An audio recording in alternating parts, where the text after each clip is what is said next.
And I read on your bio that you also chase bears away from trash. So I wonder if there's a story behind that on your from the I bio. mean, the story is just living in Vermont. Actually, this is the time of year, right, when they've come out of hibernation. They're just coming out of hibernation now, and they're all hungry, right? They're all Mm. skinny and hungry, and they're just going after everything. So I have a really long driveway, and usually I leave a trash barrel up by the road. But during this time of year, I got to keep it right outside my kitchen door, so that if the bear comes, I can run and chase it away. And they're not. I mean, they run as soon as you open the door and bang on a Okay. pot. Yeah, they're not aggressive. It's not Oh, like I'm not out there wrestling the bear or anything. yeah.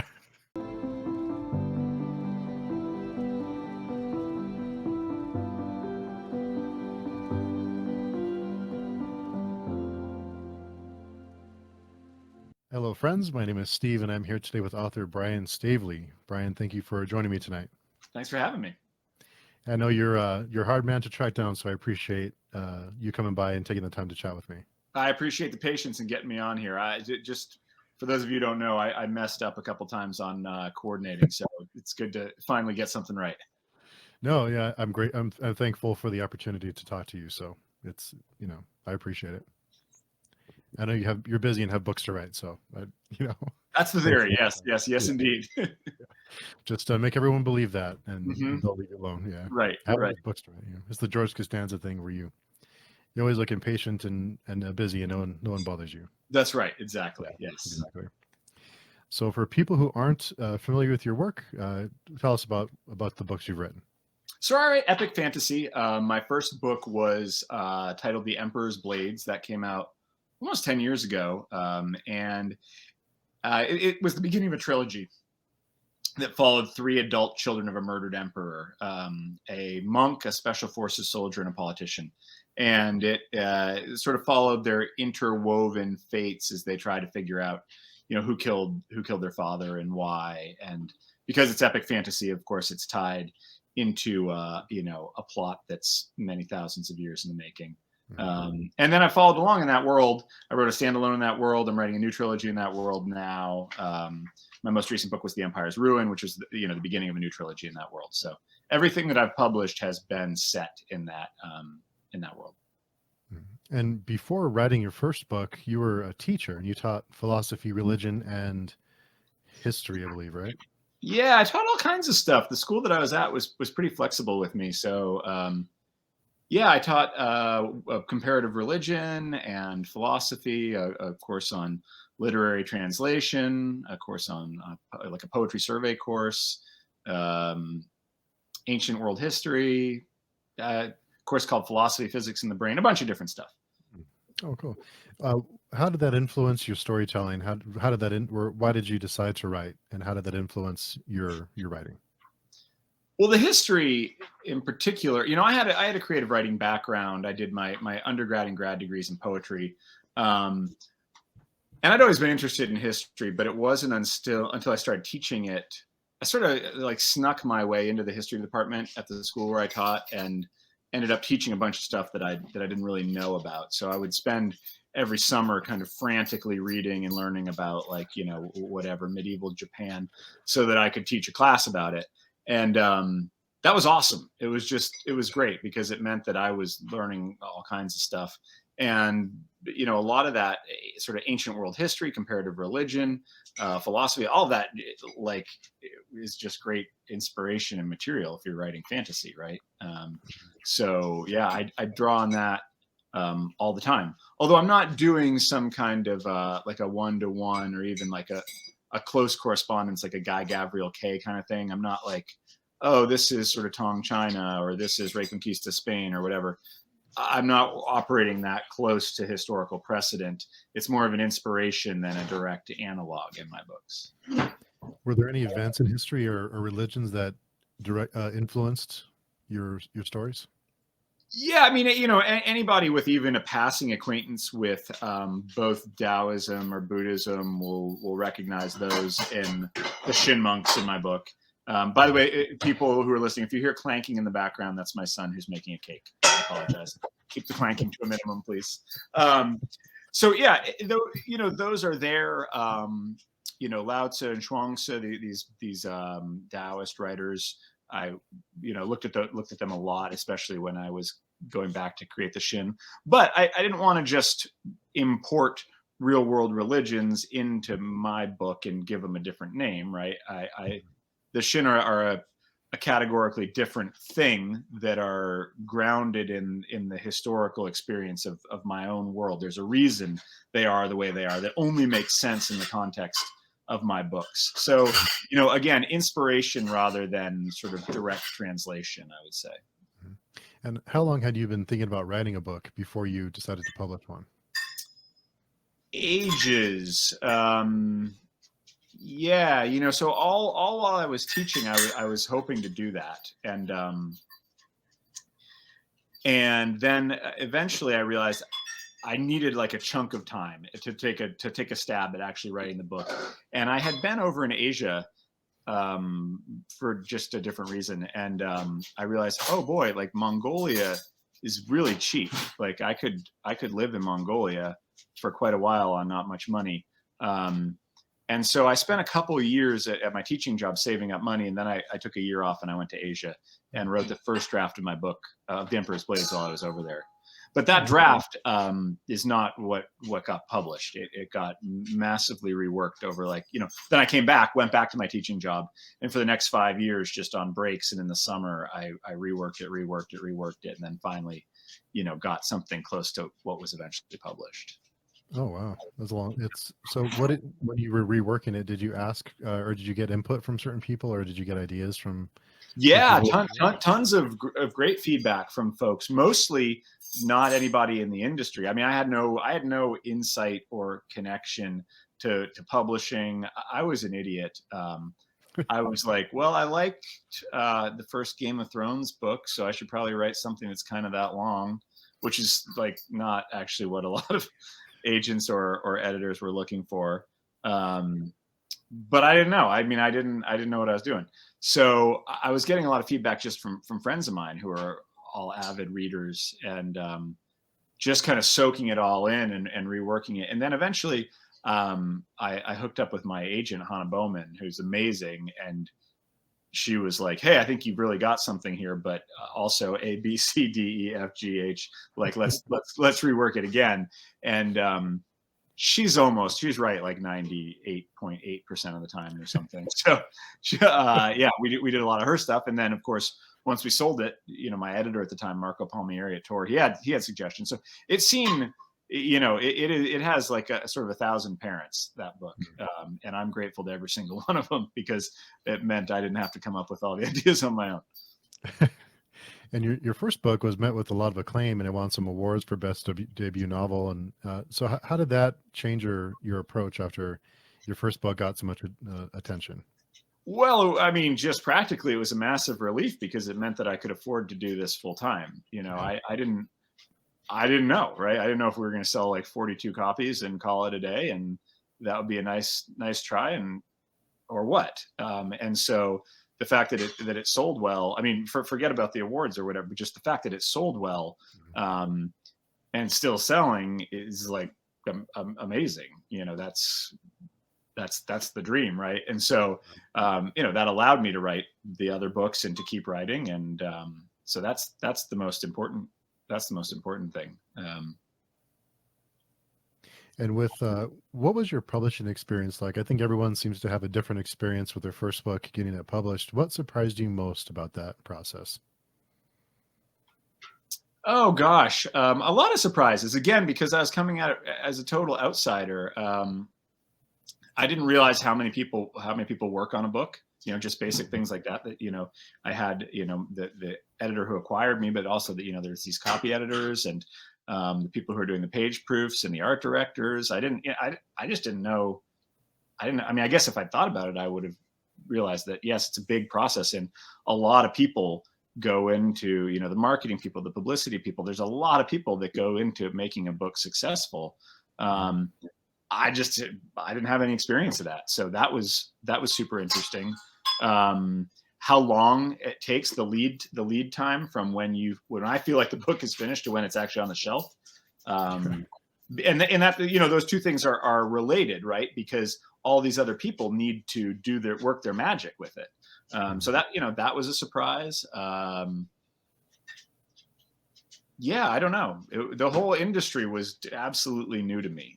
So I guess almost everything was kind of interesting and cool. And I mean, it was awesome to kind of talk about artwork with Richard Anderson, who's done all the covers so far. And that's been like a super fun process. Usually I'll say, hey, here's a couple scenes from the new book that I think could be good for a cover. He'll say, like, I don't like drawing that or that thing, but I'm interested in this. And then he'll do some mock-ups and say, hey, do you like this one, or this one? And then we'll go back and forth, and I'll say that one. That's been really fun, that collaboration. I don't know, it's neat. Writing is such a solitary process. So much of the time you're just sitting there like by yourself in silence. And then when you get to work with other people on your book and they help make it better, that's amazing. So, what was some feedback that you received from your first book that was like an eye-opening moment where someone gave you feedback and you thought, oh yeah, that's something I could be doing differently or better? Yeah. Oh yeah. No, I have a lot of those. 1 second. I just need to fix a baking scale. Sure. Baking scale is what's wrong? I don't know. This is say hi. This is my son Felix. Hello. Why is it messed up? It's not messed up. You just zero it out. Changing things, and then just put something on it. Yeah. My My phone weighs 230 grams. If you're wondering what an iPhone weighs, there you go. I weigh. You weigh a lot. Okay, go. Wait. Go get. Okay, So I would say, one of the major criticisms of the first book, which is dead on, is that the women in the book don't get equal screen time or equal billing. And that was kind of, at least in part, an artifact of a thing that I mentioned earlier, which is that I had written this really long book, and but people are reluctant to acquire really long books from debut authors, which I didn't know. So in an effort to make this thing more palatable and to sell it, we had kind of tried to like scrunch it down. And there are 3 point of view characters, like I mentioned at the beginning. There's Caden, who's the monk, and Valen, who's the special forces soldier, and Adair, who's the politician.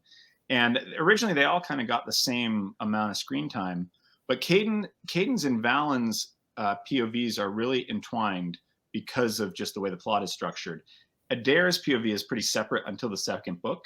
And so when thinking about how to squeeze it down, we thought, well, we can really trim Adair and put a lot of her material into the second book, and that'll make the first book shorter. But it had the unfortunate effect of making The Emperor's Blades a really dude-heavy book. And, that was something that I think, I know, in fact, the people who read on in the series, even people who said, like, what's the deal? This is just like a bunch of guys running around. If they read the second and third books, they're like, okay, thank God, it gets a lot better. Not only does Adair get full screen time, but then there's another POV character, Gwenna, who becomes kind of a show stealer, I think. She's actually, you can't see it. She's the one who's on the cover here of the third book. Yeah. But anyway, so that was like a great piece of criticism that was, useful to keep in mind going forward. Gosh, it's been a while since I've thought about those first books, but I think I discovered a thing that worked well for me. Authors always have this kind of, not always, but often have kind of a tense relationship with reviews and criticism and Goodreads and Amazon and everything. And those places can be sort of weird and toxic. But what I like to do now, and this just comes naturally to me now, is I'll wait till a book's been out for, I don't know, a month, let's say. And there's hundreds and hundreds of reviews. And I don't read any of them until then. And then I pour myself a glass of whiskey, and I just sit down and I just read all of them at once. And the effect of that for me is that you avoid like the ups and downs of, oh, this person loved it, this person hated it, this person thinks I'm a genius, this person thinks I'm an asshole. And what you see is just the themes that emerge, right? You read a couple hundred reviews of your book and you're like, oh, a lot of people didn't like the way that one plot line ended, right? That was a thing that kept coming up again and again. Or conversely, a lot of people were really into this character or this relationship. and all of the stuff, all the outlying information just kind of fades away. People have all sorts of grievances. They don't like the way that the characters are carrying swords, or whatever it is. But you can see really what are some of the main things that people are concerned with and that people come back to. And then I try to take those lessons and port them forward into the next book that I'm working on. Oh, that's a good idea. Is there a specific type of whiskey that you drink when you do this? My two favorite whiskeys are Macallan and Lagavulin. Very different in style. Macallan's kind of a Highland, not kind of a Highland, it's like the archetypal Highland whiskey, and Lagavulin is really peaty and smoky, and but they're both outstanding. So yeah, those are both whiskeys of choice. Nice. What year of Macallan do you enjoy? Well, the 12 year is the cheapest, so that's the one that I usually go to, and it's not cheap even at 12 years. Yeah. It's a good daily sipper, for whiskey, for good Yeah. whiskey. Are you a whiskey lover? Yeah, I used to be a beer lover, but the calories and the carbs and everything, I had to give that up, and Yeah. I'm a whiskey guy now. So What's your go-to? I like Macallan. I like Lafroig. Yeah. When I'm feeling peaty, or Yeah. I forget the name of the bottle now. It has the cat, like the cow or head on it. Gosh, I'm drawing a blank. Cowhead. Yeah, like cow, I forget the name of it. Yeah.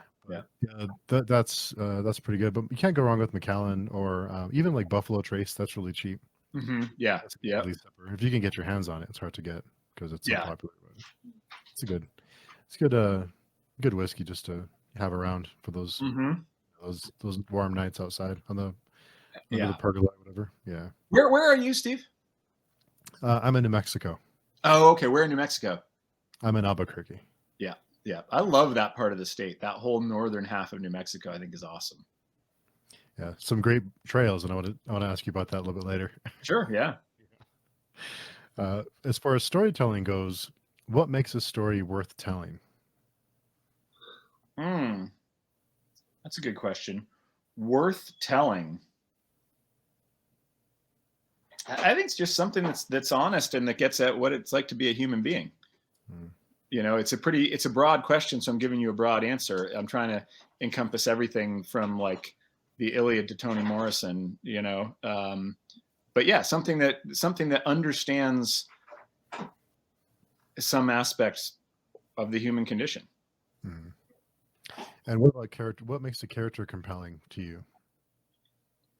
I think a character who is, I'm sort of reinventing the wheel here. I think a lot of people would say some version of this, but a character who is in some kind of conflict with themselves and with the world.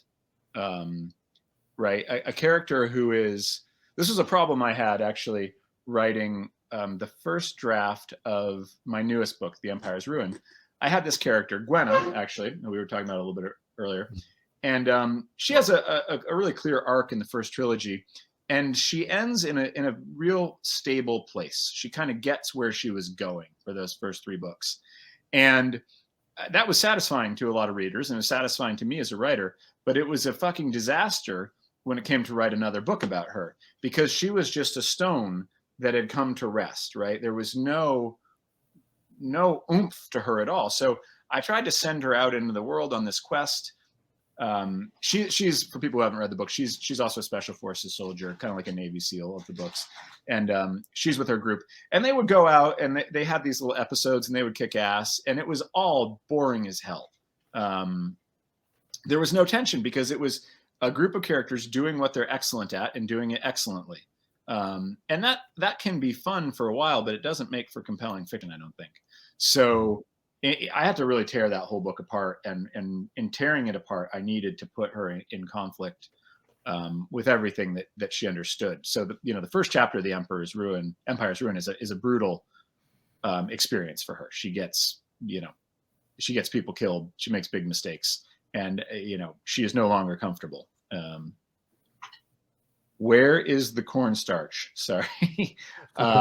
Look in second drawer down, or in this cabinet over here, in this cabinet in a yellow thing. Sorry, back to this is like you get like a little view of baking. That's not cornstarch. A little view of baking, a little view of book writing. Yeah. And that whiskey I was trying to remember is Delmore. Oh yeah, the Dalmore. That's right. Yeah, it has the stag's head on it. Right. Yeah. Really, really cool. So yeah, I think to get the story going, you need to have people who are having some kind of problem. And I mean, this is something that I think not just for the beginning of a story, but like I often think about tension in terms. There's sort of like three types of tension. There's psychological tension, social tension, environmental tension. And ideally, the character is going to be experiencing all three. So, like an example of that is if you have a character who's I don't know, climbing a mountain, you want them to probably have some psychological tension about climbing that mountain. Either they're scared to climb mountains generally, that's a good psychological tension for that, or they're fine with climbing mountains, but that's the mountain where they lost their climbing partner last time they were up there. Whatever, or that mountain is the ancestral home of their gods, so they have some kind of, tension about feeling like they shouldn't be up there. So that's the psychological tension. Then you want social tension. If they're in a group, make it an unhappy group, right? You don't want it to be everybody working together smoothly like cogs in a machine. That's boring. So you want to layer the social tension onto the psychological tension, and then you of course want to layer environmental tension on. So you don't want to be an easy climb. You want there to be bad weather and avalanches and Yetis or whatever. And I think that usually a good story has all three of those types of tension working for every single character all the time. Now, it's not always possible. Sometimes you have characters who are alone, right? So they're not experiencing acute social tension in that moment. And you need to give moments of respite to both the characters and the readers. So you want to have times where, a psychological tension is resolved. But in general, those are, I think, the engines that propel a story forward. And as far as world building goes, how do you build a world, especially a fantasy world? How do you build that from the ground up? I started with because I've been teaching, religion and thinking a lot about religion. I started with the gods of my world and kind of the foundational myths and everything. But I don't think that you have to do it that way. We don't have cornstarch. Look in that second drawer down for a yellow thing that's this big around. This big around. So I started with the foundational myths, and then I started putting in sort of the prehistory of the world, and I worked my way up thousands and thousands of years to the present moment where the characters exist. But I don't think there's anything magical about that approach. I'm sure there's a million different ways you could do it, and the world building is ongoing. So whenever my characters get to a new place, I haven't planned out every single city, every single hamlet, every single trade route. So I'll spend a long time. I'll spend like a day or two sometimes just writing the history of a city and drawing the maps of the city and figuring out sort of the financial underpinnings of how that place works. Why does the city exist there geographically and not 100 miles to the east or 100 miles to the west? Why do they have the customs they have? How do they relate to the other polities around them? So there's a lot of work like that, most of which doesn't end up in the actual book because that'd be boring. But I think when it does allow me to create cities and places that are exciting to me to write about, and that don't just feel like, background. Mm-hmm. Is that give me 1 second to get the cornstarch. I'll be right back. No problem. It's gone. It's not gone. It's right here. What? No, the Legro is not cornstarch. The looking skills of a 9-year-old versus a 45-year-old. Is Legro? See how it says cornstarch on it? Oh. Cornstarch. Sorry, Steve, you were going to ask. Okay. I was going to ask, is it important to you? So it sounds like it's important to you to have that background to write about these places. Otherwise, it's just kind of meaningless, and it doesn't. It's hard for you to create those places. Well, yeah. There's a few things. It's really boring to write description of just buildings and streets and shit like that. Like that's not that interesting. So that makes the job of writing not very fun. But also, I usually find in creating, the one book I wrote, which is a standalone, it's titled Skullsworn. And I spent forever creating the city. The whole book takes place in one city. It's very different from my other books. And I spent ages creating this city, and it just got more and more interesting to me. It's a city that has been occupied by the Empire. And so when the Empire, and the Empire, when I say the Empire, this is the people, this is the group that all my main characters from the first book, they were part of that Empire. But in this book, the Empire, they're kind of the bad guys. They're the occupiers. And they came in 200 years earlier. And because the local religion involved some real brutality and blood sacrifice, they drove out the local religion. You know, they drove it underground. And as a result of that, you know, there's kind of this one official imperial religion, which is uneasily practiced. But then in like attics and basements all through the city, people are practicing the local religion. But because they can't do it publicly, they're getting it all wrong. You know, they're getting away from the roots of the religion, and it's fracturing into these different schismatic sects. And there are sort of underground prophets. Mm-hmm. And this just was really, really fun to write. And not only that, it comes to directly inform the plot of that book. That book, in theory, could have taken place in any city.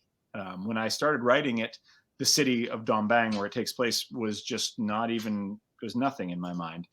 And everything about the history and the politics of this city inform how the plot unfolds, even though it could have happened somewhere else. So I have more fun, and I feel like I get much richer results when I take the time to do that.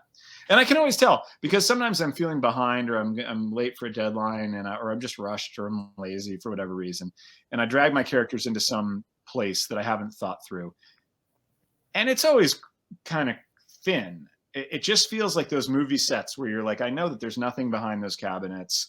I know the whole thing's cardboard. I don't believe it. The readers are not going to believe it.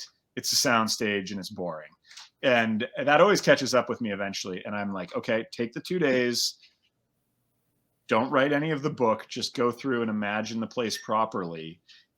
And then the writing is going to go much faster, and it's going to be much better for everybody. Do you have daily goals that you kind of set for yourself to write a certain amount of time, or maybe weekly or monthly? Yep. When I was writing The Emperor's Blades, the first draft, I was trying to just write 800 words a day, which wasn't much, but it's enough. If you write 800 words a day, you've got a book by the end of the year. And now it's a little bit more chaotic, especially with the pandemic, which is, you know, there wasn't school for a while, and school just like closes sometimes. And the other day we had a mud day. I live in rural Vermont, and sometimes the roads are just impassable. You know, we have snow days and we also have ice days, but we also have mud days.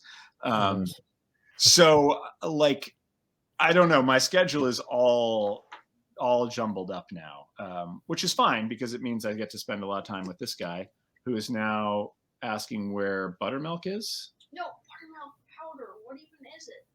We don't have that. No. Yeah, improvise.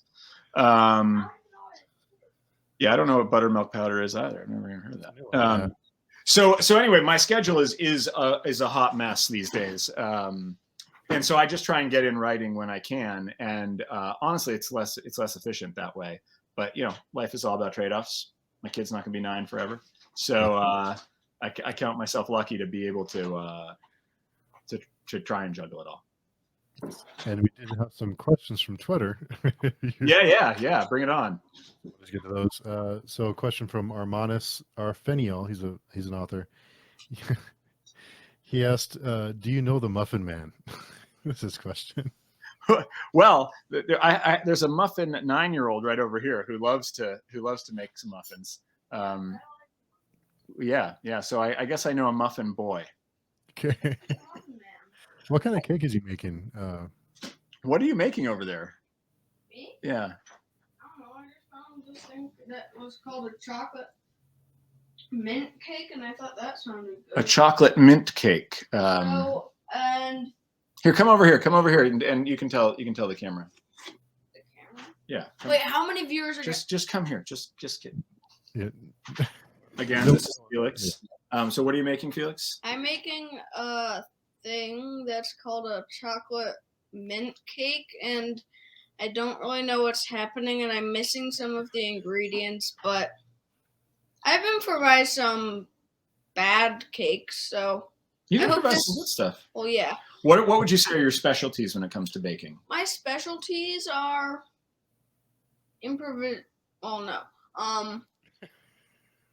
cookies and little things like I would around say biscuit. apple pie is your specialty. Oh yeah, apple pie. That. Yeah. Very This nice. kid cooked up an apple pie with the crust and everything all on his own. Unfortunately, we don't have any apples, so he's making this odd thing. Okay, thank you for your presence. Good luck. Be gone. Apple pie with or without vanilla ice cream? Ooh. I have an ice cream maker, but that's yeah, it takes like 2 hours to make this much. He and his mom really make the ice cream. We don't do too much ice cream making here. Right? Wouldn't you say that's true? Yeah. Yeah. We Okay. don't know how. Go make your cake. Okay. It's really a multidisciplinary show tonight. Of course, yeah. Okay, so the next question we had was from Lucas P. He said, "Is there any chance for Pyro's cameo in your new series / future series? Pyro is the best. Also, given who's the one main characters in the Empire's Ruin, it wouldn't entirely be out of place. Oh, and when can we expect book 2? Yeah. So yes, there is a good chance of that. I don't want to say too much more, but people who are reading the new series will know that Pierre has her son is one of the main characters in the new series. So yeah, there will probably be some Pierre. And book 2 is coming along. It's see everything I just said. It's slower than I would like. And these books somehow keep getting longer. The Empire's Ruin was my longest book. It was a little over 300,000 words. So yeah, this one has gone slower than I would like, but it is not stalled. And I'm pretty excited about what I've got going on. There's just a lot of plot threads, a lot of POV characters, and I'm trying to get it all sorted. Yeah, weed them all together. So Joey Sandwiches asks, "Is the blank god the god of the Cesterium?" I'm mispronouncing that, but yeah. So they don't really worship in the blank god. For people who are unfamiliar with the series, is the oldest and kind of most inscrutable of the gods. As the gods get younger, they tend to insert themselves more in human affairs. But the older gods, and blank god is just the god of nothingness, was the god who existed before anything else. They don't really care about humans. They don't show up. They don't require worship. So the Cestrium don't really, and they're an ancient race that predated humans. They don't really worship the blank god because they don't really worship any gods, and he's not really around to be worshipped. But because they are older than humanity, they are closer sort of in their essence to the blank god. They're emotionless in a way that humanity is not. So I would say they share an affinity, but there's not sort of there's not worship. There's not direct worship. So Natalie CT asks, "How did you come up with each of the main characters because they are so full? Did you model them did you model them on people you know or make them up?" I made them up, but I mean, I think that any writer is drawing from their own experience in making up their characters and making up their world. There's no sort of one-to-one correlation where it's like, oh, this person is just like my friend Gavin, right? That's not, it's not like that. But I think you look at one friend's temper and one friend's stubbornness and one friend's sense of humor, and and not even just friends, but just people you've encountered in your life that stick with you. And I think characters are a little bit like cities, like the way I was talking about Don Bang earlier. The more effort you put in up front into really, really getting to know that character and imagining their whole life, their childhood, their parents, their siblings, the more the character is going to be fun to write and fun to read. The less generic they're going to be, and the more memorable, hopefully. And so I do a similar thing to characters that I do with places, with cities, with world building, is just spend a lot of time just imagining myself into who they are. And I think part of that is trying to move past my first instincts about the character.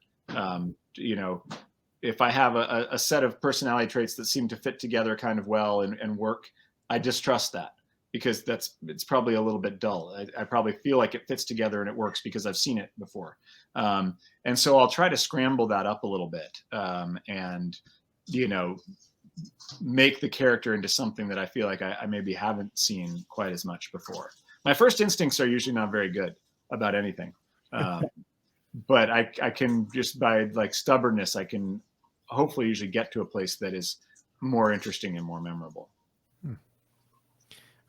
Keith KB asks, Ashes of the UNHEWN Book 2, waiting impatiently. Yeah, that's the one I just said. It's on its way. It's on its way. Still working. Chad Skipper had a question. Let's see if you can help with this one. Why are your books so hard to come by in Australia without having to spend over $50 in shipping? Yeah, I saw that one on Twitter. I have no earthly idea. I mean, like I said, I'm even after, 10 years of this, I don't really, there are writers who are really, really into the business side of things, and they really understand all kinds of stuff. I'm not one of those writers. I'm one of the writers who likes to go mountain biking. And so I don't know. I don't know what's going on with Australia. I'm sorry. I know the books are sold there. But I think Tor UK sells them there. There's not a separate Australian publisher. Yeah, I have another friend from Australia, and I know she spends a fortune in shipping for anything that she buys. I think it's maybe specific to something else that's going on, but yeah, I don't know. I'm sorry. Yeah, I'm sorry. They're difficult to get down there. I wish they were easier to come by. And Natalie CT had another question. How did you develop each storyline? Did you write each one out, then break them into chapters, or write them alternating characters? So I guess I'll try and answer everything that she could be asking. I don't plot out everything in advance, or rather, I mean, often my publisher wants outlines, and so I'll write them something, but it's like it's sort of with a wink and a nod that it's all going to change. Because as I write my way into the story, stuff comes up that then becomes central, and directions that I thought I was going to go, turns out the story can't go there. So I am a pantser rather than a plotter. And that happens even at the level of individual chapters. And coming back to that question of like character building or world building. So this is one example from literally thousands, but it was one that was on my mind today. I had a character. I have this military unit in the new book I'm working on, and the hard thing about military units, it's like in this case, a bunch of dudes. The Ketrol in my books are, a mixed gender unit, but the legions are all men, and they're all kind of the same age, and they're all wearing the same kit, and so they're a little bit different. They're a little bit difficult to differentiate, right? This is a problem that I have. I have like a little bit of face blindness too. So when I watch military movies, I don't know who anybody is. I'm like, there's just a bunch of young guys wearing fatigues. So anyway, when I'm writing this scene, I'm trying to figure out ways to differentiate these different military characters one from the other. And one of the guys is a little bit older.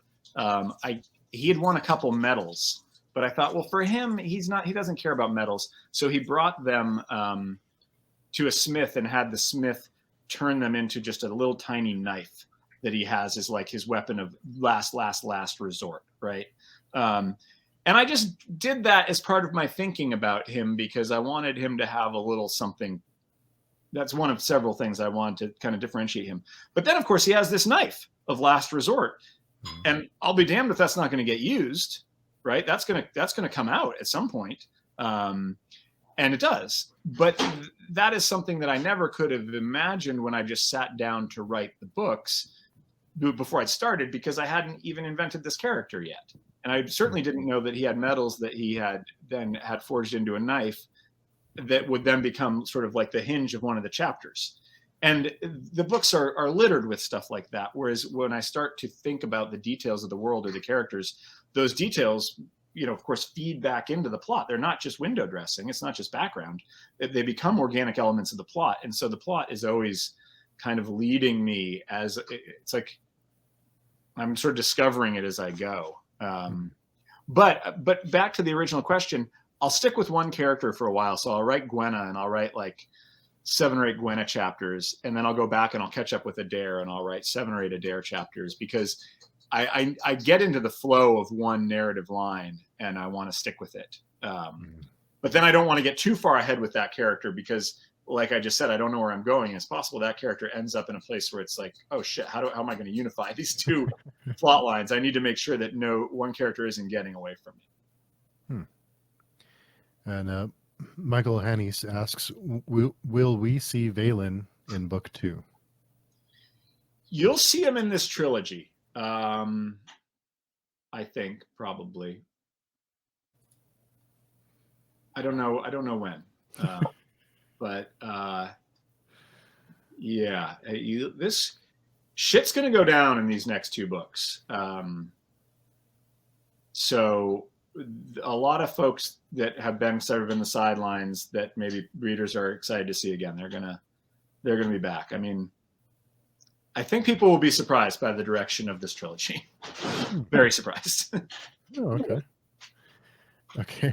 The next question, or the last one from Twitter, was, Daddy was a bank robber, but he never hurt anyone. Any chance of the good guys being happy for a bit? Yeah, that's a great question. Yes. So The Empire's Ruin is a pretty tough book on the good guys. I mean, I guess all of them sort of are. Skullsworn's kind of a happy book for the people who survive, which is, I guess, just one person. But yeah, Empire's Ruin was a hard book for the characters. And one of my conscious goals in this new book is to have a couple plot lines that are a little bit less emotionally brutal. I still want them to be complex. I still want them to be twisty and challenging for the characters themselves. I stand by what I said earlier, that you can't just put a character in a situation where they excel and let them excel for 300,000 words. But I would like to, there's one plot line in particular, and one character in particular who readers are very familiar with, but this person hasn't been a POV character yet. And I'm trying to give them a kind of just a little bit more mindless, not mindless fun, but just a little bit more of a fun plot line. Just give them some rein to run and do what they do well, and throw some obstacles in their path. The other people are probably going to get the shit beat out of them, but no. All right, let's see. I'm examining this batter. Seems great. I mean, I don't know. You've got some more flour in the bottom here. I wish I could. Here, okay, let's see if we can tilt this down. Yeah, there's the batter. Yeah. So, what are you going to butter the pan? Sure. Why don't you get out the 9-inch cake pan, which is down in the bottom there? Why 9-inch? I think that'll be the right size for this. And what do you want to cook it on? 350? Yeah, cook it on 350, I'd say. Sure. Yeah, that's the one. Yep. Butter it so that the cake will come out. All right, I'm back from baking. Sure. So when you're not writing, what do you enjoy doing? Hanging out with this guy. He's we get up to a lot of mountain biking and skiing, Nordic and downhill and rock climbing. So yeah, spending a lot of time. I live in the woods of Vermont. Spending a lot of time having adventures, trail running. I do a lot of trail running, trail races. So yeah, just being out in the woods with my friends, my girlfriend, my son. It's good life. Yeah, and I think during the pandemic, I think a lot of people realized how important it is to go outside once in a while. So what is it about being outdoors that is important to you? I think it's like at least 3 different things. I just think it's beautiful. The world is beautiful. It's a beautiful place out there. And I like to be part of it and see it and be exposed to it. Like we just did my girlfriend and Felix and a couple other friends did a hut trip up in Maine where we were Nordic skiing hut to hut kind of by the Bigelow Mountains. And it was, there's, just beautiful. These panoramas over frozen lakes with mountains in the distance. So I love just the beauty of it. And then I like physical challenge. So I like to push myself. And I'm no great athlete, but I like to get out there and try and do some of these long races and get on my mountain bike. And then I like being with people and having like a shared challenge with friends. So, my whole life I've done, when I was younger, I used to do a lot of rock climbing. So spending days in the mountains climbing with friends, at least half of the fun is being with people that you love and care about and enjoying all those other two things with people. So yeah, companionship, beauty, and physical challenge. Nice. And you mentioned mountain biking experiences. I love mountain biking. What are some of your favorite experiences when you were mountain biking? So there's a place, I'm in Vermont, and up in northern Vermont, there's a place called Kingdom Trails, which is an amazing spot for mountain biking. It's the trails are really, really well built, really well maintained. And what's extra fun about it is that it kind of sprawls over like a town and a half, and there's different spots. So you can start out at the campground and then bike to town and get like coffee and a breakfast sandwich, and then bike for a couple hours and end up in a totally different place and get like lunch and a beer, and then bike to like a food truck that's out in the woods.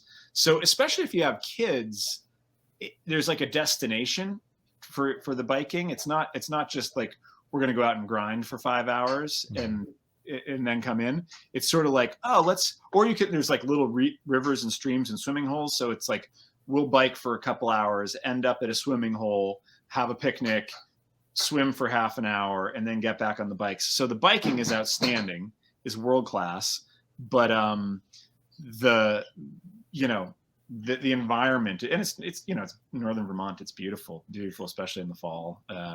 So that's one of my favorite spots. That looks awesome. Put it on a baking tray in case it bubbles over. Okay. On a cookie tray, and then put it in the oven. Oh yeah, that's good. Good. I think it's good. I think it's gonna turn out. Yeah. So yeah, I love it there. I have done only a little bit of biking out your way, just because if I'm out there, I need to rent a bike. So I don't usually do that. But a couple of years ago, I did the up in Los Alamos. There was a 50K that I ran, and that was a beautiful, beautiful race. Kind of all through the high desert up there. But I hadn't. It's pretty high up in Los Alamos, huh? It's like 7,000 or 8,000 feet at the town. I think we're about 7,000 feet over sea level. Yeah, I felt it. Like when we were going up in the mountains, I was like, I am dying up here. I need to get like lower fast. And it was an early season race. It was like in May or something, so I wasn't really in shape for it.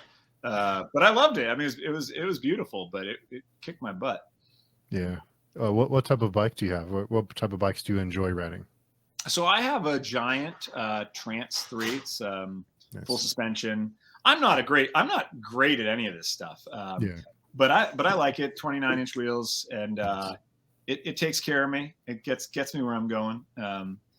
This guy has been riding like for 3 years a bike that just it's really, he's outgrown it, but it has like no anything, no suspension, no nothing, and you can just, and he rides pretty hard, so you can just hear him like clattering down the trail, like Papa thinks jumps make yours butt worse. Yeah. So anyway, so I ride a giant. What about you? I splurged and got an Evil offering a couple of years ago. Oh, nice. Yeah. It's way too much bike for what I need, but it's fun. But the thing is, the difference between buying here, let's put it in for 25 minutes and then check it. The difference between buying gear for an adult versus a kid is when I bought my bike, I was like, I will ride this bike for 10 years. I'm going to amortize the cost over a period of time. Whereas like with him, you're always like, I don't know. You can probably get another year out of that bike. You can get a little bit more life out of those skis. Yeah. So that's the tricky thing. But any nasty falls? Not for me. For him, yeah. I ride much more conservatively. I mean, I'm 45. I don't need a broken collarbone. We've only ridden 2 double blacks. Felix has done some Superman work over the handlebars, but Oh, at yeah. 9 years old, you just bounce. No, you splat. So, Splat. so anyway, no, I try to take care of myself. I'm a pretty conservative rider. When I was doing a lot of climbing, I was a pretty conservative climber. Gotta be I careful there. have a lot of friends who are maniacs, but I just get in the back and let them do their thing. Yeah. And I read on your bio that you also chase bears away from trash. So I wonder if there's a story behind that on your. I mean, the story is just living in Vermont. Actually, this is the time of year, right, when they've come out of hibernation. They're just coming out of hibernation now, and they're all hungry, right? They're all skinny and hungry, and they're just going after everything. So I have a really long driveway, and usually I leave a trash barrel up by the road. But during this time of year, I got to keep it right outside my kitchen door, so that if the bear comes, I can run and chase it away. And they're not. I mean, they run as soon as you open the door and bang on the pot. Yeah, they're not aggressive. It's not like I'm not out there wrestling the bear or anything. But it is good. It is good to have the trash bag right there. There's a bag right out there right now, just because I can hear them. It's right outside my bedroom window, so I can come running downstairs in my boxers and yell at it. And so I also wondered, I think it's interesting. All different authors have different preferences, and whether they listen to music while they write, or do you listen to music when you write? Yeah, I can listen to music without words. Music with words messes me all up. But I listen to a lot of Baroque music, Telemann and Bach especially, and that I can listen to sort of endlessly while I'm writing. So yeah. Yes. And what would your readers be surprised to learn about you? I'm a kind of a bad like sci-fi fantasy nerd. Like I grew up reading the genre obsessively, and I still do. It's the thing I read more than anything else.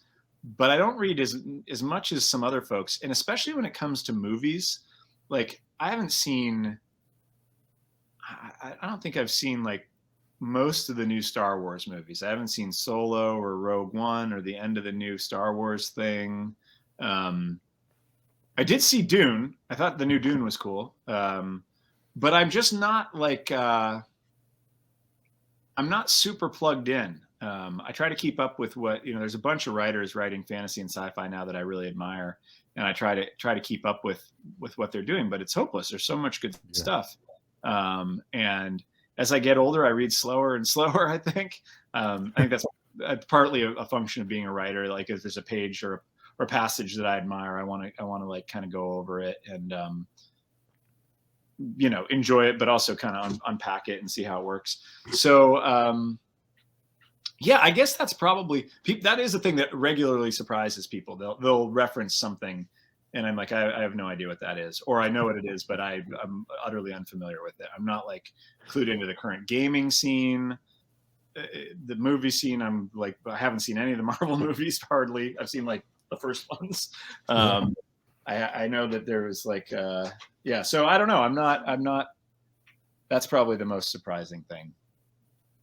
People are also surprised to learn that I wrote poetry before I did this, and that was many years of taking that very seriously and not writing fiction at all. So I didn't come from a fiction background. I came from a poetry background. And what kind of books do you enjoy reading now, or any books that have surprised you recently, or authors that you follow?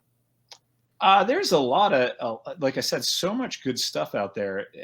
What I'm going to tell you is not representative. It's literally what I just have been reading. The Anomaly, which was like a French bestseller, was a really fascinating book that if I said too much about it would give it away, but the first half reads like a thriller, and then the second half is much more philosophical. But I was very engrossed with it. The End of Everything is a book about astrophysics, about the end of the universe by a physicist named Katie Mack. That's it's kind of in the tradition of like pop science, like Brief History of Time, but I love that kind of stuff. Just finished Joe Abercrombie's new trilogy, which I thought he's like consistently brilliant. I thought he outdid himself with that. Have you read those? Like a little. No, I'm reading the standalones now, and I'm getting to the trilogy. I think the trilogy is his best. I loved The Heroes. I thought that was excellent. The trilogy is. He's doing a new thing, which is cool. I think he's like. I've always admired him, but I think he's really grown as a writer. Reading The Fledgling now, which is like a vampire novel by Octavia Butler, which has me. I'm only like maybe 100 pages in, but it's got me very intrigued. So, yeah, I kind of bounce around, read some history, some science, a lot of sci-fi and fantasy. Not nearly as much as I would like to. There's like I'm always buying books and they pile up. I mean, I know I'm not alone in that. It's hardly unique, but yeah, aspirational purchasing. There you go. Yeah. Have you ever considered writing in a different genre? Not seriously. I would like to work outside of the world that I've been in for 10 years now. I think when I finish this trilogy, I'll do something different. And I'm a little intrigued by sci-fi. I have a bunch. I guess I have considered this because I have a bunch of projects that I have not finished or made tons of progress on. Some are more like literary fiction, but I'm not totally convinced I could sell those. And the books, they gotta pay the rent. So I will tackle those if I feel like I have sort of maybe the financial space to do it. But I think for now, I think I kind of understand in the fantasy world what I can do that will sell well, and that's what I want to. And I have a lot of ideas there that I want to explore. And what's some of the best life advice you've been given? The best life advice? Mm-hmm. Oh boy.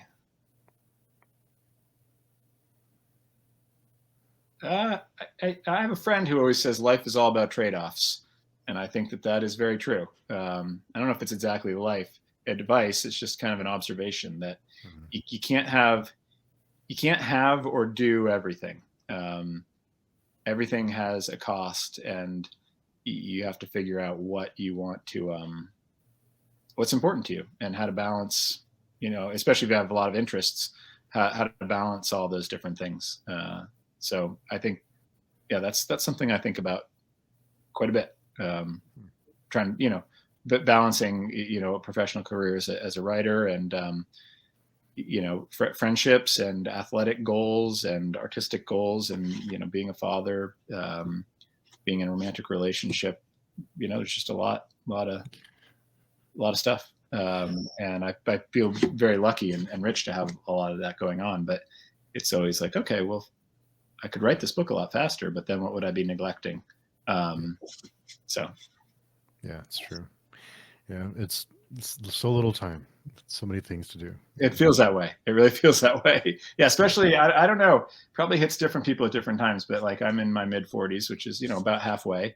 And I'm like, oh, and especially with some sort of athletic stuff that I want to do. Like I'd like to run, I've never run 100-mile trail race. And I'd like to do that. And I kind of feel like, the clock's ticking. Like, there are people who do these in their 60, but it's probably a lot easier if you do it earlier than that. Yeah. So it's kind of interesting to be up against that and to realize like, oh, there is really a finite amount of time, like measured in maybe single-digit years for some of the things that I would really like to do. So that's kind of an interesting, sobering thought sometimes. Yeah, I've always wanted to ride across the country on my bike, and that's like you said, the clock's ticking. So, well, no, there's a guy that I used to teach with, a math teacher, and he has ridden across the country on his bike 4 times now, I think, once with each of his children, and he's like quite a bit older than me. He's got to be in his mid 60s, so I think he has done it at least once in his 60s. biking is so much less punishing on your body than Yeah. running, So I think that that's a goal that you can very realistically do, later on. You've got more time for that one. I don't know. Running, especially like running 100-miler is just like Yeah, really, a lot of impact. it's a lot on your knees and your back, and it's not, so I don't. Anyway, this is sort of just getting kind of bleak here, but yeah, it's just it's all trade-offs. Life's all these trade-offs. It's true, very true. Has there been a hobby or thing that you were excited to try, but when you tried it, you did not enjoy it? Oh boy, I don't know if there's a lot of stuff that I haven't enjoyed, but I would say there's stuff that I just haven't been able to pursue because there just wasn't enough time. So I went through a very brief little phase of like, I don't know, 9 months or something where I was interested in jujitsu. And there was a great gym over in New Hampshire, but it's like almost an hour from me. And to drive an hour and then train for 2 hours and then drive back an hour, it just wasn't feasible. And I really enjoyed it, but it was something I was like, I was trying to figure out like, oh, how can I kind of keep this in my life? And I was like, I just think I'm not going to. It's not, if there's something in the town right down the road, which is like 25 minutes, I would probably still be doing it. But, so I'd say I've more encountered things like that where I just can't make space for it, rather than things that I actually haven't enjoyed. I've got all this stone carving stuff out on the deck right now because the child is interested in stone carving and I'm kind of interested in it, but we haven't done too much of it. And he's kind of like me. He's got like, he comes home from school and he wants to do like 10 different things. He's like, wants to bake a cake and make some kind of paper mache mask and play a video game and read a book. You want to show your llama mask? Bring your llama mask over. So this, just like the other day, he came home from school. Oh, you're gonna put it on? Yeah. And just like started rummaging in the recycling bin for cardboard and has created this. God only knows what the inspiration for this thing is. Very nice. Yeah. So anyway, yeah. Okay. I think we get the picture. Yeah. So many. I mean, if only you could live a dozen lifetimes and get to do it all. But it's very true. Yeah. So I do have just a couple more questions for you. First one is, do you have a favorite family recipe? So let's see, a family recipe. My mom is a great cook, and my dad, who's since passed away, was a great baker. And my mom has definitely given me some tips. And my dad's apple pie crust is a classic. Although I would say neither Felix nor I have quite mastered it yet. I just use butter. Felix. So my dad used Crisco, and Felix is kind of a butter guy. And there's, It's so much easier. this is like the stuff that wars are fought over, the Crisco butter. What? In fact, no, not really. But but I think that we sort of owe it to my dad to at least figure out his pie crust, because it really was legendary. And then I've really only started cooking since I got divorced. Felix's mom is also a brilliant cook, and I could find my way around. I could scramble eggs and make salmon or something. But I was like, oh, I should probably learn how to make other things. And I've really enjoyed learning to cook. It's been like a super cool process, especially because this kid is into it. So, we have a fun time in the kitchen together. What's your favorite thing that like I make for dinner? I like those little things like the pork tenderloin. Yeah. He likes pork tenderloin produced a million different ways. So anyway, yeah. But we like all kinds of stuff. Nice. So if the zombie apocalypse happened today, what would be your weapon of choice? Do you want to answer? I would like a heat-seeking thermal missile launcher thingy and a chainsaw. The heat-seeking thermal missile is a terrible answer because zombies are probably not producing heat. Oh, well, that sucks. Just like it depends. A movement thingy. It that depends. Goes bam, and the zombie. But right, Steve, like in most zombie lore, zombies are they're not about a They're not chainsaw? thermal, right? They don't have any kind of metabolic process. I think they have some, they're just walking bags of flesh, so I would assume they have some temperature. They'd be hotter. I guess, yeah, they're create. I mean, they're doing, yeah. So maybe I'm wrong. Maybe Yeah, maybe you're Be right. okay. Yeah, My 9 that'd be hashes good. in a bag style, just with chainsaws. Chainsaws. You got to get up close and personal with the chainsaw. There's blood splattering on you. So I think a crossbow. I think a crossbow is the weapon of choice. Well, you really you need a ranged and a melee weapon. Yeah. but 9 chainsaws in a bag, just like in 11. Felix wants 9 chainsaws in a bag, so that's one approach. What about you? What's your choice, Steve?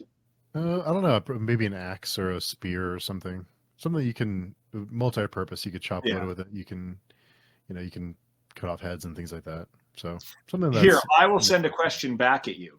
Let's say that you were going to have to fight a gladiatorial fight in like kind of just the Colosseum, right? And it's going to be against a random American aged between 20 and 60. You don't know who it is before you make the choice you're about to make. Okay. You get to choose either a dagger with an 8-inch blade or a staff that's 6 feet long, a 6-foot-long staff, wooden staff. Whichever you don't choose, the other person gets. I'll go with the staff.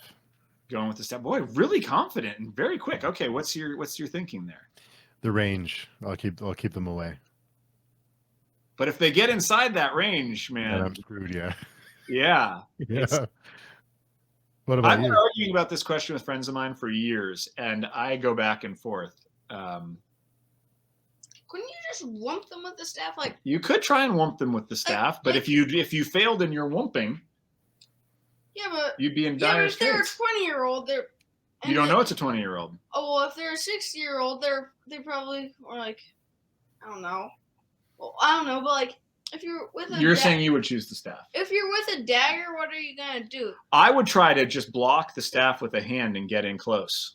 Yeah, I don't know. Anyway, something to think about. I would be worried about giving a 20-year-old a long staff and be stuck with a dagger. That would be yes. Yeah. I mean, I think it's an interesting question because whichever one I pick makes me very uncomfortable. Like, I don't like, if I imagine myself holding the staff and the other person has a dagger, that's very frightening. And if I imagine it the other way around, I also find that very frightening. Oh, I know. You would choose the dagger, so then you could like kick them in the shins and be like, sorry, and then and then cut the staff into little parts. Yeah, I don't think that's gonna work. And then you could like chuck them against the wall multiple times. Go check on your cake. And then a mallet. Go check on your cake. Hit them with the mallet. Go check on like your in cake. Fortnite. The next one is, what was your first job? Oh, like first ever? Mm-hmm. I think it was working on Dick Gazda's farm. He was a guy who had a farm down the road from my parents. He knew my parents, and so they kind of said, "Oh, you should go work for this guy during the summer." I was like, I don't know, too young to drive, but he was. He let me drive his pickup around the farm to do farm chores, and I remember being so mortified because I was stacking wood, splitting and stacking, not stacking, but splitting wood and then filling the pickup up with it and then taking it to the barn or wherever, I forget where he wanted it. And I threw up a piece of firewood through the back window of his pickup. Oh, no.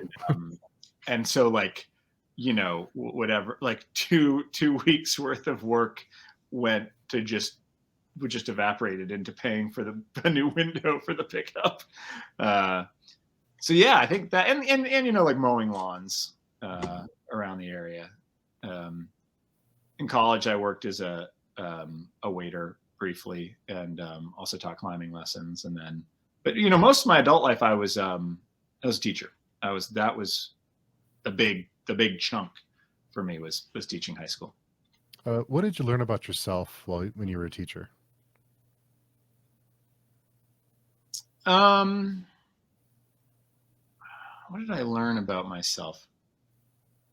I learned that I wasn't as empathetic as I had hoped. And that was something that I kind of consciously sort of worked on over the course of my years teaching. I think I went into the job pretty self-absorbed, and probably came out of it also vaguely self-absorbed. But I think to be a good teacher, you know, there's all the stuff to do with the material, and whether you can be clear and entertaining and efficient with the material, whether you're good at facilitating a discussion. All of that I felt came pretty easily to me. But I just needed to really like figure out, like actually connecting with the students well, and sort of meeting them where they were and hearing what they were having to say, really hearing it, did not come super naturally to me.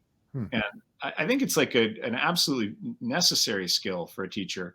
But I also think it's a pretty crucial skill for a writer, because, you know, way back, like you asked me at the beginning, like what stories are worth telling, and I was saying I think they're human stories.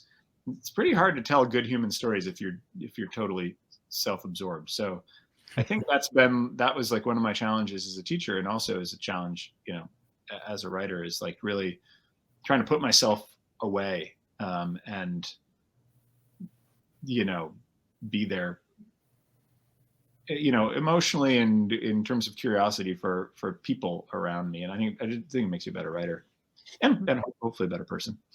Yeah. Well, that's a good point.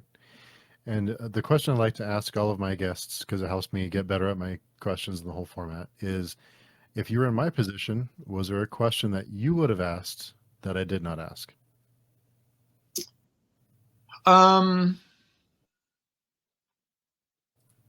Gosh, I think you've done a really good job.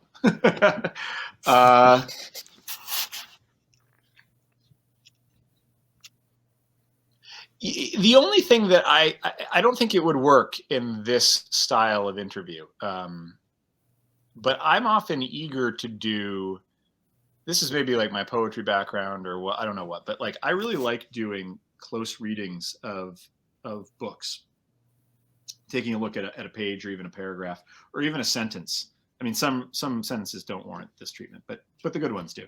And really looking at the way it is put together. I mean, this is kind of like the teacher in me coming out, right? A lot of readers, a lot of people who are listening aren't going to want to do that. But I really like to look, take one of these long like metaphors from Dante, and see how it functions, how it's put together, or look, just sticking with Dante, look at like the verse form of Dante. And you can do that with any good writing. And I'm not saying I would necessarily want to do it with my book. That seems back on the self-absorption front. That seems like maybe not a good idea. But doing it with like a piece of work that I admired, I think would be fun. So no one's ever asked me to do that in an interview, but I would get a kick out of planning a little bit ahead of time and coming in with just a passage of something. Maybe we could put the text up on the screen and really digging into like, why do I admire this? How is it constructed? Because the thing that drives me a little bit nuts is everybody talks about like good writing and bad writing. Like, oh, well, this person's or sometimes like a little bit more specifically, like this person writes good prose, right? Mm-hmm. It almost never gets more specific than that. It's like what people say, oh, well, the prose is really good. Someone's a good prose stylist. And like, well, what are you talking about? What do you mean by that? And I think some people just don't know what they mean by it. And some people know what they mean by it, but it just hasn't occurred to them that they should explain it. And some people know that they should explain it, but they haven't been given the chance.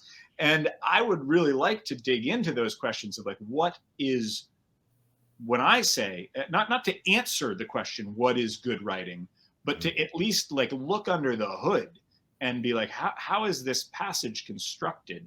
What are the bones and ligaments? And how do they connect one to the other? What other choices could exist here that the author hasn't made? Because that's what I spend like every working minute doing, is thinking about that. Like there's a poetry critic, Helen Bendler, who's brilliant, has this great book on Keats's odes, has a great book on Shakespeare. She's written about everything. But when she's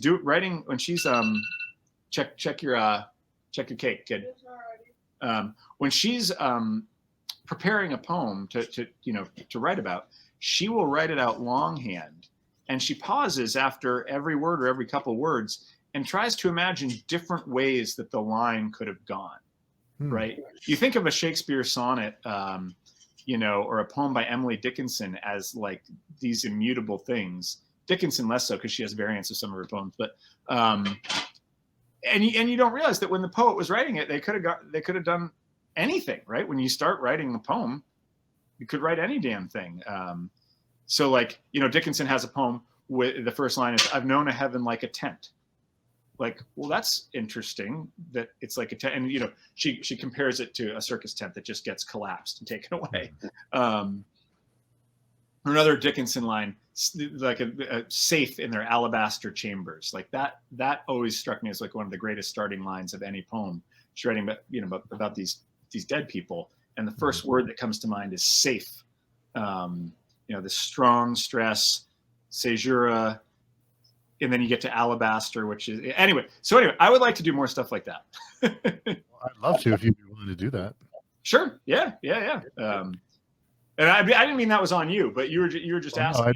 No, I've been thinking about doing things like that. I just didn't. I don't have the know-how to do that. So. Yeah. Well, I'd love to. So maybe we could do something like that at some point. That'd be fun. Yeah, I'd love to. Let me know when it works for you and what you'd like to go over. I'll prepare it. Sounds good. Yeah. Awesome. Cool. So for anyone who wants to connect with you, where's the best place to find you? Twitter is, well, my email, I have a website, brianstaveley.com. Yeah. My email is definitely out there because I get emails all the time, and I don't mind that. That's fine. But Twitter is definitely the best and easiest. I check it pretty regularly, and happy to chat with folks on there. I always think that's kind of fun. Good, easy way to connect. But I'm always in interviews like this. I'm also always saying I'm on Strava, which is an app for like running and mountain biking. I will follow you. Let me see. Are you on Strava? Yeah, let me see. Oh, this is very exciting. No one ever takes me up on it. Yeah. I always threaten. I'm like, I'm going to just only release book information on Strava, and then maybe people will follow me on Strava. What's your name on Strava? I think it's just Brian Staveley. Yeah, I think it's just my name. Let me look. Yeah, a little embarrassing. Vermont, right? Yeah, that's me. Yeah. Oh, wow. I think I found you. I'm about to follow you. Yeah, Brian Staveley, Vermont. I have a pig hat on. Yeah. And like some weird blue shades. Where? Right there. See? Oh, I thought you meant the book hat. That's the hat that you like to wear. So anyway, but no, you don't need people if you don't like exercise, you don't need to follow me on Strava. Yeah. But Twitter is a great spot. Cool. Awesome. Well, thank you for taking the time. And Steve, thanks so much. Yeah, it was a delightful conversation. Really appreciate it. Yeah, let's set something up for later to talk about some passages and break down some prose, and I'm going to learn a few things. Yeah. Awesome. All right. Awesome. Thanks again. Yeah. Thanks. You want to say goodbye? Bye. And is it true that everybody can see and hear me? Yes. Not yet, but they will be. All right, Steve. Thanks again. Thank you. Take care. Bye. You too.